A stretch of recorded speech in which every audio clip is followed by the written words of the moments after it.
2015 model launch for KTM. As you can see, John's getting ready to ride some of the off-road bikes. A little beat up, but other than that, I'll keep you posted the rest of the day. Let you know how the models are.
How you doing? Evan Yarnall here. We just got back from 2015 motocross and X off-road model launch in California.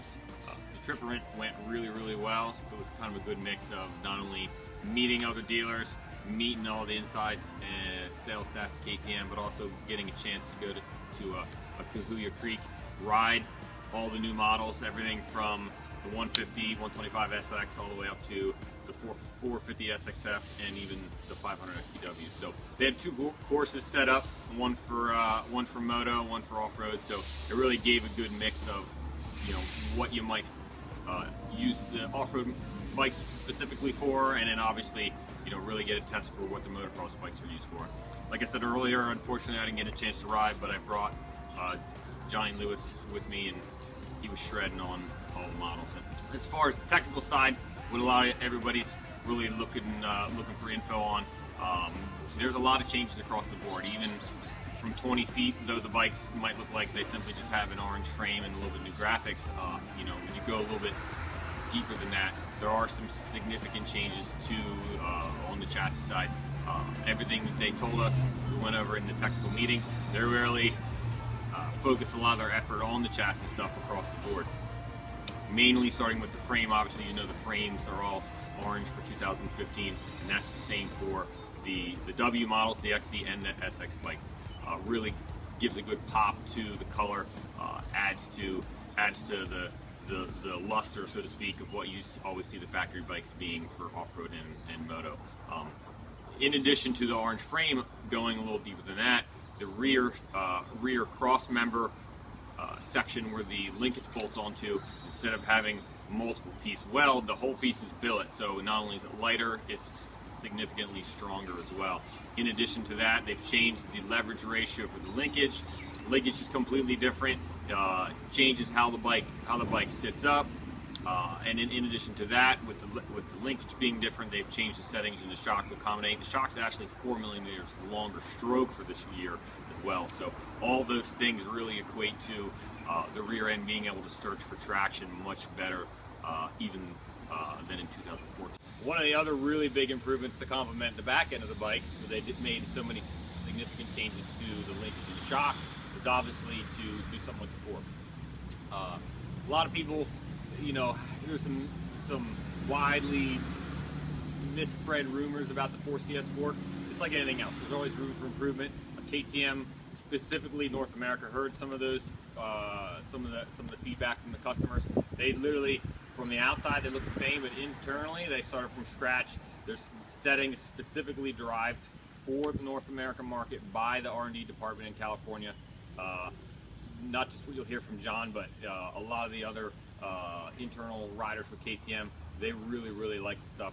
I'm really excited personally to ride the new 4CS fork. Super low friction point. Just looking at the fork, a lot of the not that it was bad before, but even even above and beyond, I didn't think that they could make it any better visually. The balance of the bike, the stiction, I mean, it's like the fork tubes are coated. When you're looking at the bike, you know, seeing guys kind of do a mid center line push, it's a good bit different than hearing some of the feedback from the riders. The new 4CS fork with the smaller axle diameter is on all the new XC and SX models from 450 down to the 125. In addition to that, obviously there's the little small improvements, but sometimes it's the cumulative total of all the little small improvements that make a big change from that thing to, you know, the durometer, the feel of the grips is much better for this year. You know, the grips, the OEM ones certainly weren't always the greatest. A lot of guys tend to swap them out initially. The new grips have a nice plush feel to them. Don't shred your hands right away like they used to. And then some small changes to little stuff like the handlebar on the XC models is new. Same bend, different manufacturer. Then one of the bigger changes now too, with the introduction of the MX52 tires. They're front and rear on all the SX models, and then the new AT81s, the 90, 90, 21 front, the 110, 100, 18, they're on all the off-road models. If for any of you off-road guys that haven't had a chance to try the AT81, it's an extremely good tire, awesome grip, long-lasting. I'm actually really excited for them to be on, OEM tire on all the off-road models. So that's about it. I hope you guys like some of the updates. Look here real soon to have some of the new 15s in stock for you guys to come check out.